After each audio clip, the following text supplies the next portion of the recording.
Good evening and welcome to the Village Board meeting of November 14th, 2019. I'm Joe Stargiotti. Mayor Peter Shearer could not be here tonight, so I'm hosting the meeting. I have one announcement, and that is that on November 25th, there will be a joint meeting between this board and the school board held here at Village Hall at 7 p.m.? 8 p.m. 8 p.m. At 8 p.m. 7 p.m. I think would be work session. Yeah. So that's it. If we have any other announcements to make, Nicole? Well, we could signal that the tree lighting ceremony will be on December 3rd, correct? And the sing-along. Also, for those of you who haven't already heard, we've started a food composting program for those who live in the village. The drop-off is on Saturdays at the recycling center. For those who are interested, you can look up the information either on our Facebook page or on the Pleasantville Recycles site. We are selling kits that includes a kitchen counter kit with compostable liners and a larger one that you can use to collect all the materials and bring them to the recycling center. It allows you to compost a much bigger range of things than you would if you were just to do a home compost. And the other thing we highlighted last time is that we have started a village newsletter that's going to be coming out, we think, quarterly. The first issue is available on our website. There are some paper copies at various places, the library, for instance, the senior center. I saw some at Black Cow. So if you haven't seen that, we would encourage you to take a look. Oh, and if you want to buy the composting kits, they're available here at Village Hall for $25. $25, cash or check. Third floor. Third floor. Yes. Any other announcements? No, sir. Okay, without further ado, then I'd like to invite the public and the board to join me in saying the Pledge of Allegiance.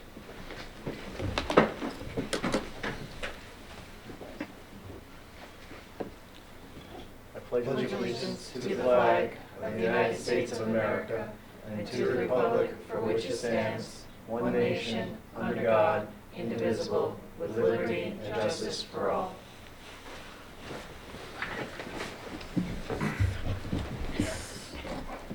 We have 3 public hearings tonight, and the first one is a public hearing to consider introductory law number 7 of 2019 regarding property maintenance. Do we have a motion to open that meeting? So moved.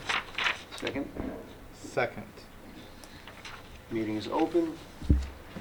Are there any comments on introductory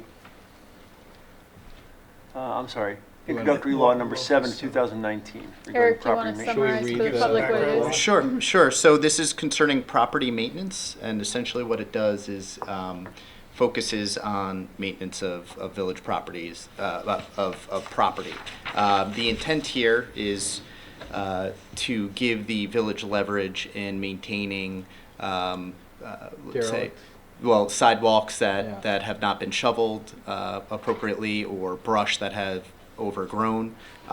It provides for due process, but that's really the momentum behind proposing this local law. And it's mostly about houses that are either foreclosed or abandoned. Correct. Right? Yes, that's There's been an foreknow- issue. There's foreknotice that they need to take care of it, and if they don't take care of it, then we will take care of it, and so on. That's correct? right. So they're notified. They have 30 days to take action. If they don't take action within the 30 days, the building inspector will notify the board. A public hearing would be held where the facts of the matter are spoken about and deliberated, and then the property owner has 30 days to remediate the situation. If that doesn't happen, then the village can do it and bill the property owner. If the property owner fails to pay, then it would be a lien against their property taxes. Right. So, is there any public comment on that local law public hearing? Sure. Sure, Can you can you- please stand up and give your name, although your we know address. you, but. Donna Edlund. Mhm. Why 30 days? That seems like a long time. If it snows and it's dangerous, in 30 days it might not be any more snow. Right, so there is a emergency clause within the local law. So if we deem it to be an emergency situation, we can take action without the 30 days. We can take action immediately. And would the law apply to issues on the property? Yes. It could, yeah. Okay, like leaves that haven't been removed in 5 years? What was that? Leaves that haven't been removed in 5 Yes, years? there- you know, there's if it's language full- in there about- yeah, correct. So then that could be taken care of. Okay, thank you. You're welcome. Furniture in bad taste, that kind of thing. Color. Any other comment or questions on this local law? I thought everybody was here for that one. Sure. Abby Luby. I'm curious how the board is notified about a property that might not be maintained. Who are the eyes and ears out there, and how does the regulation cover that? Sorry, and just so because everybody might not know you, could you just identify yourself to Your the public affiliation. here? Oh, I'm Abby Luby with the Examiner News. Thanks. Great, thank you. My guess, although I'll let Eric speak to it a little bit, is that our building department is probably our primary eyes and ears, but maybe you can. Yeah, speak to that. so our building inspector and assistant building inspector are the village's code enforcement officers. And they are typically, they make their rounds throughout the village, so they see a lot of these circumstances, but they're also notified by the public a lot of the time. So they Yeah. are the eyes and ears of the administration and of the board. And we do occasionally get emails from individuals as well about, one of the issues is sometimes sight lines for traffic.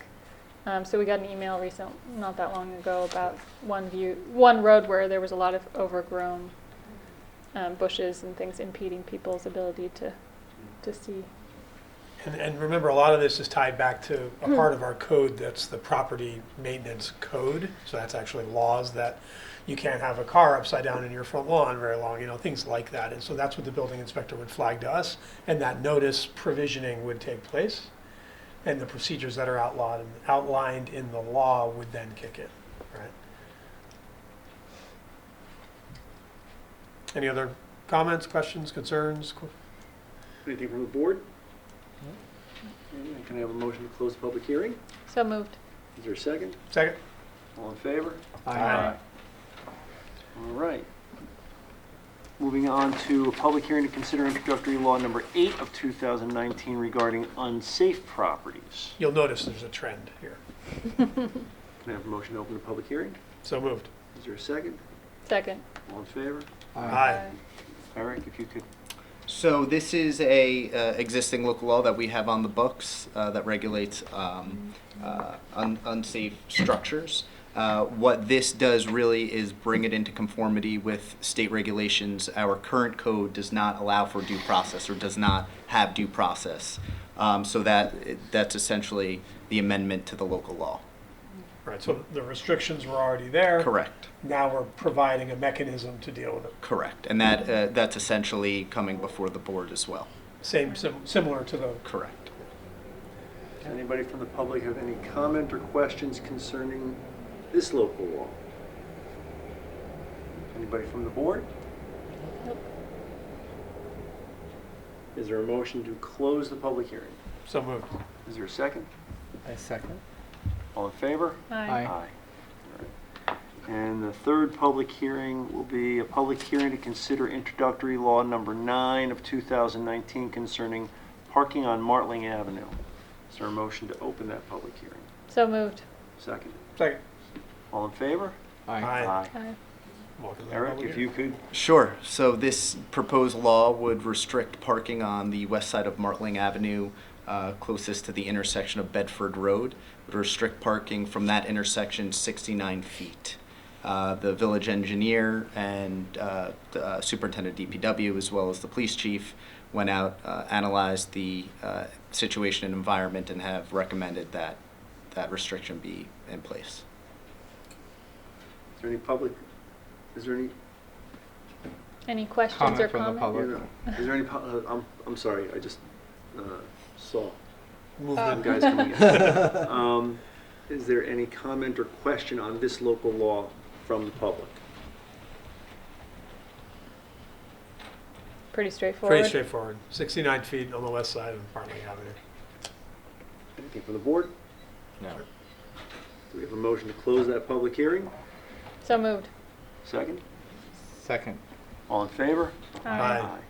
All right, so later in this meeting, if you'd like to stick around, those resolutions will come up in terms of addressing whether or not we're going to adopt them. So, all right, resolution number 270, Nicole. Should we see if anybody has any other Yeah. public comment Any new before business? Oh, we I'm sorry, pardon me. Yeah, any other public comment? Questions, comments, concerns? before we get to our resolutions? No, you guys are No. eager to get to the resolutions. Okay. Resolution number 270, Nicole. Okay. Whereas introductory local law 7 of 2019 has been introduced to create chapter 140 of the Code of the Village of Pleasantville, and whereas the Village of Pleasantville, sorry, just disappeared there for a second, seeks to provide basic and uniform standards governing the maintenance, appearance, and condition of all buildings and properties within the village to promote the economic well-being of the village and ensure the health, safety, and welfare of its residents. And whereas a public hearing concerned introductory local law 7 of 2019 was held and closed today on November 14, 2019. Now therefore be it resolved that the Board of Trustees of the Village of Pleasantville hereby adopts local law 7 of 2019, and the law is attached. Second. No? Yes, second. Is there a second? All in favor? Aye. Aye. Number 271, Steve. Whereas introductory local law 8 of 2019 has been introduced to amend chapter 98, section 19 of the Code of the Village of Pleasantville, and whereas the purpose of this section is to provide for the safety, health, protection, and general welfare of persons and property in the Village of Pleasantville by requiring that such unsafe buildings be secured, repaired, or demolished and removed. And whereas a public hearing concerning introductory local law 8 of 2019 was held and closed on November 14th, 2019, now therefore be it resolved that the Board of Trustees of the Village of Pleasantville hereby accepts, gosh, it's been a long, is it Monday? Long day. Village of Pleasantville hereby adopts local law 8 of 2019. The local law itself and a memo from our village attorney is attached in the record. Is there a second? Second. Comments or questions? All in favor? Aye. Aye. Resolution 272, David. Whereas introductory local law 9 of 2019 has been introduced as the Village of Pleasantville seeks to amend chapter 173, article 7, section 60 of the Code of the Village of Pleasantville, and whereas the village seeks to restrict parking approximately 69 feet on the west side of Martling from the intersection with Bedford Road, and whereas a public hearing concerning introductory local law 9 of 2019 was held and closed on November 14, 2019, now therefore be it resolved, the Board of Trustees of the Village of Pleasantville hereby adopts local law 9 of 2019. Is there a second? Second. Second. Thank I have you. a quick question on that. Do you- Yeah. How long will it take us to get the signs out and get that actually implemented? So that's not what we first have to do is file it with the Secretary of State, and that Oh, right. that's the first Couple of step. weeks. Yeah, Then that they stamp it. right? yeah, and they can do that within a day. And then our guys are out there pretty Yes, quickly after yes, that. Right, yes. okay. So it's a Okay. couple weeks? Yeah, yeah. I say those restrictions probably be in place in 2 to 3 weeks. All right, good, thank you. Any other comments or questions? No. All in favor? Aye. Resolution 273, Nicole. Resolved that the Thanks, Board of guys. Trustees hereby approves the minutes of the meeting held on October 28, 2019. Is there a second? Second. Second. Comments or questions? No. Nope. All in favor? Aye.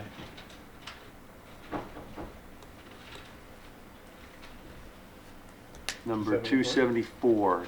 Resolved that Steve. the Board of Trustees hereby accepts the resignation of Janet Young, Recreation Assistant for the Panther Club, effective November 1st, 2019. Is there a second? Second. Comments or questions? Pretty straightforward. No? Any comments? Go. All in favor? Aye. Aye. Number 275, David. Resolved, the Board of Trustees hereby adopts the village workplace violence prevention policy with annual review and adoption at the village organizational meeting. The program description is attached. Is there a second? Second. Comments or questions? That is in April, the meeting. Right, yeah, April meeting. the adoption will Be make now. this go into effect immediately, but we think it's in the village's best interest to kind of review it every year and bring it back for annual adoption. We've had an existing workplace violence program or policy in place. This is much more comprehensive. Right. And we hired a consultant to do a tour of village facilities and see how we stack up in terms of safety, and it gives a more refined protocol and process for how we respond to workplace violence incidents. Do So- they have to execute a acknowledgement that they read the new one? Yes, signed it? correct. Yep, goes in their personnel files, and so I think it's a good thing for the village staff and Awesome. village government. Anything else? Yes, sir. All in favor? Aye. Aye. Number 276, who's that, Nicole? Yes. Whereas the New York State Retirement Systems requires that elected and appointed officials who are members of the New York State Retirement System report their time, and whereas the New York State Retirement Systems requires that we set a standard workday for elected and appointed officials, and whereas the New York State Retirement System requires that these hours be reported based on a timekeeping system, now therefore be it resolved that the Board of Trustees of the Village of Pleasantville hereby establishes the following standard workday for the following employee and singular, and will report these days worked to the New York State and local employees' retirement based on a record of activities maintained and submitted to the village clerk by the following employee. So it's Virginia Collins, Associate Justice. The standard workday is 6 hours. Term begins April 2019 to April 2020. And the other details are in the record. Is there a second? Second. Comments or questions? We appreciate Ms. Collins' willingness to participate in our court system, so thank her, and when you see her. All in favor? Aye. Aye. Resolution 277, Steve. Resolved that the Board of Trustees hereby approves the following budget amendments as listed below. $3,680 coming from a contingent account over to the engineering services account, all out of the general fund. Is there a second? Second. This is, So this covers basically two things. First, we had a survey done of the Rebecca parking lot. There are a bunch of trees overhanging the lot, some in pretty poor condition, and so we wanted certainty on what's on our property and what's on adjoining properties. Got So we got clarity on that. And the other is, as part of the Manville Road project, we had to test the sidewalk caulking for asbestos. The Wow. sidewalk caulking. Wow. Yeah. really, That's pretty Uh, specific. We're waiting for the official results, but word is there is not asbestos in Good. the caulking. But Good. okay, good to know.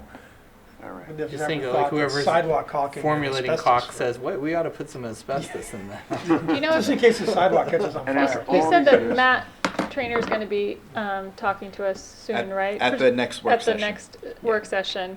And I know one of the things that he was working on is having a more systematic approach to the pruning of trees. Is Yes. that one of the things he's going to be presenting yeah, we can on? certainly have him come prepared to talk about that. That would be good, yeah, Yes. to hear the follow-up on that. Absolutely. Anything else on that? No. All in favor? Aye. Aye. Number 278. Resolved, the Board of Trustees hereby approves the abstract for payment of claims dated November 14th, 2019 for fiscal year 2020, covering check numbers 95172 to 95327 as listed below from the general fund, $149,560.41. From the water fund, $6,727.88. The capital fund, $57,584.90. The refuse fund, $8,517 even, for a total of $222,390.19. Descriptions attached. Is there a second? Second. Comments or questions? All in favor? Aye. And last but not least, number 279. Resolved that the Board of Trustees hereby accepts the anonymous donation in the amount of $10 to the Refuse Fund for the Food Scrap Waste Program. Interesting. That is interesting. Is there a second? Second. Had to think about that. All in favor? Aye. All right, thank you very much for coming. Does anybody else have any other comments? I see some people in the audience, but no? Yes, Yes. please. Now, I have some questions regarding the. Can you come up? Stand here. No, Oh, you- we No, need no, you on we the need mic, you on the sorry, it's all microphone. part of the protocol. Sorry. Yeah, I know. If you don't mind stating your name and address for the I'll do record. that. Sorry. Barry Lenahan, 320 Washington Avenue. Thank you. This construction that's going on in the plaza, Yes. how big is this building gonna be? It's going to be 4 stories high. You're talking about across 70 Memorial. 70 Memorial Plaza, next to the Yes, post office. yes. It's going to be 4 stories high. It's going to have, I think, 2 stories of parking Underground parking. beneath. 2 or 3. Three, I thought it Underground was parking. I'm not sure. Parking. 2 or Yeah. 3 parking beneath the building. No exterior parking, no external parking. It's going to be retail on the first floor, and then 3 stories of residential. But there's also going to be a courtyard in the middle, and there's going to be a pedestrian for easemented to the village for walking to, let's say, Key Food or the parking lot. Are these condos or rentals? Rentals, as Rentals. far as I know, Rentals? rentals, yeah. Has any consideration given to the impact the rentals are gonna have on the schools? To answer your question, I'm sure, yes. As a matter of the, when we rezoned that site, that site was already zoned for decades for that size of a building. The problem was that instead of 4 stories, it was 3 stories, so it was all packed together, okay? Now, with the 4th story, we made it available for building. So there can be more space and more room. As far as whether the school has taken up the issue of whether there are going to be school children there or not, I don't know. I know that we talked about it a little bit, but it didn't appear that there would be that many. There are 1-bedroom and 2-bedroom units. There are 3, I believe, 3-bedroom units. But other than that, there are 1 and 2-bedroom units. Well- So I don't think it's going to be that many. Yeah, I mean, I don't know how much it's an indication, but apparently the new building on Washington Avenue, you know, the one that I'm talking about, the sort of more upscale one with the loft apartments, there's been quite a bit of demand for those apartments. So far, none of those are with families with children. It tends to be more people of a retirement age that have been interested so far. So there's no way of knowing for certain, but We do have you know, a to the extent that that's an indication of where things might be going. Similar Um, to, I'm sorry, go ahead. I just wanted to say we have a school board member here who maybe could speak to the school board's You know, view on this. a building like that changes the whole makeup of Pleasantville. Yes. I mean, you're bringing in the city atmosphere into a village atmosphere. Can I comment on that? Sure, knock yourself out. No, it's a really hard problem, and I think that there's nobody who lives here, whether you've lived here for a year or your entire life, who wouldn't like the village to stay exactly the way that you remember it from your first day here, because that's what brought you here, whether it was being born here or choosing to move here. The problem is that we are in one of the most high value, or within 30 miles of one of the largest and one of the highest value cities in the world, largest city in the country, that increases our property values annually, whether we like it or not. So the question is, how do you maintain the quality of living in the village without increasing the number of homes, without congesting our roads even further or creating greater demands on village parking, which we know has been difficult for all of us. What you see in villages, I was just in California, in Palo Alto, and I was talking to somebody there who looked at Palo Alto versus Mountain View, 2 communities that took very different approaches to development. In Palo Alto, they basically said, we're not going to permit anything, nothing will change here. In Mountain View, they said, well, we'll try to be intelligent We'll let people who are not coming principally to drive their cars around on our streets, but are commuting out with, public transportation, to live in nice apartments, and that community has prospered. Businesses survive. They've got restaurants that are less expensive to eat because there are people who are eating during the week in them, which allows them to reduce the price on the weekends. Palo Alto has some of the most expensive real estate in the country, more expensive even than things around here, and yet it's sort of a wasteland in the public spaces. And so we're confronted with the issue of, how do we deal with the fact that our property values will never be stable as long as the city that we're next to is successful. And this is one way to approach that. Yeah.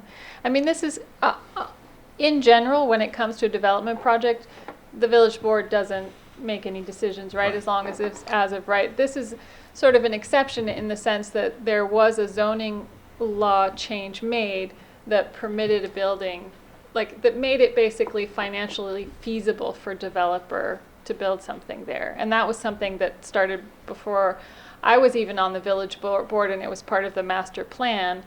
And there were a number of different considerations. One of it had to do with trying to alleviate some of the tax burden on the residential sector, because over time the tax burden has gotten higher and higher on the residential tax burden, and part of that had to do with the lack of development downtown.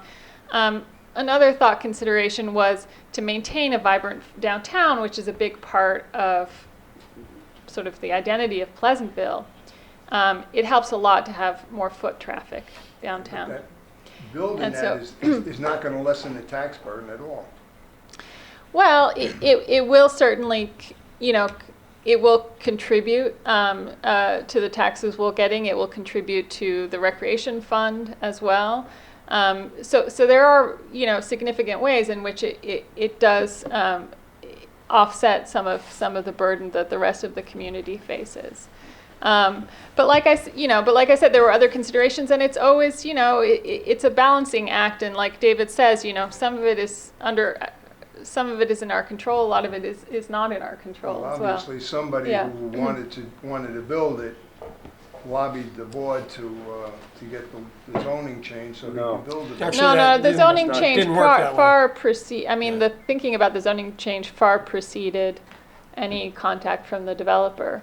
So just so you know, you guys- maybe 6 or 7 years ago, we went through a study of the downtown, and really the only change that we made was to raise from 3 stories to 4 stories on that block. The rest of the village basically remained the same. We did input into the master plan some thoughts and ideas of what could be someday, but that was really the only one that was of any real significance. After that was done, we did a zoning change. That site was owned by a fellow named Mr. Safera at the time. And we went through a zoning change, and we raised the level of how high the building could be from 3 to 4 stories. After that was done, the developer came in and approached Mr. Safera, and he always held out for a lot of money. And I guess to his credit, he must have gotten paid, I don't know, but they bought the lot, and they're building the lot now. So it was after. I'm just a little disappointed. I left Morris Park for up here, and you start to see something like this coming in. Just a little disappointed, that's all. I understand. Vented my frustration. I wanted to see how it's going to impact the village. Listen, without a doubt, there are going to be impacts to the village. Hopefully, they'll be all for the good. Listen, can we all read the future? No, can't. We're trying to guide.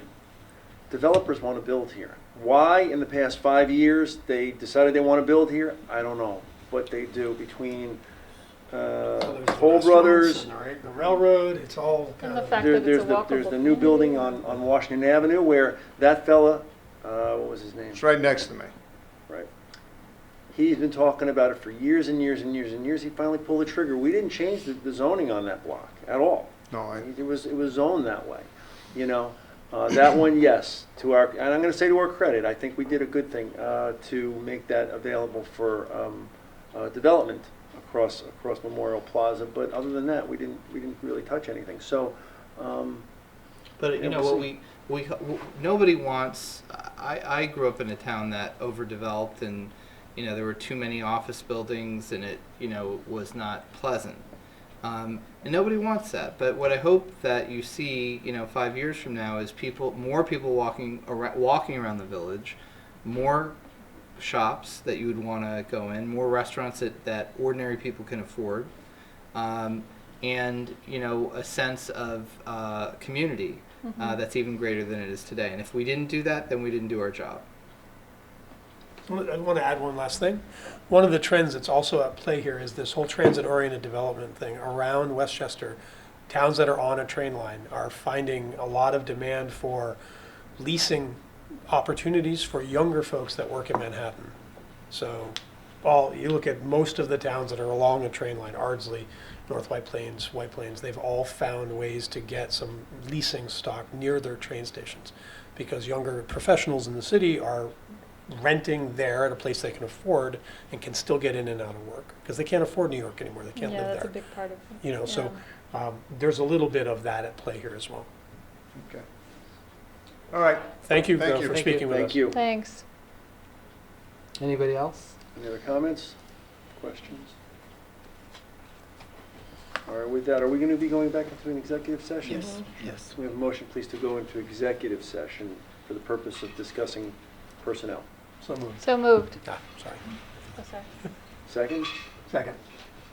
All in favor? Aye. Aye. Thank you. Thank you, and thank you for Have a good attending, night. everyone.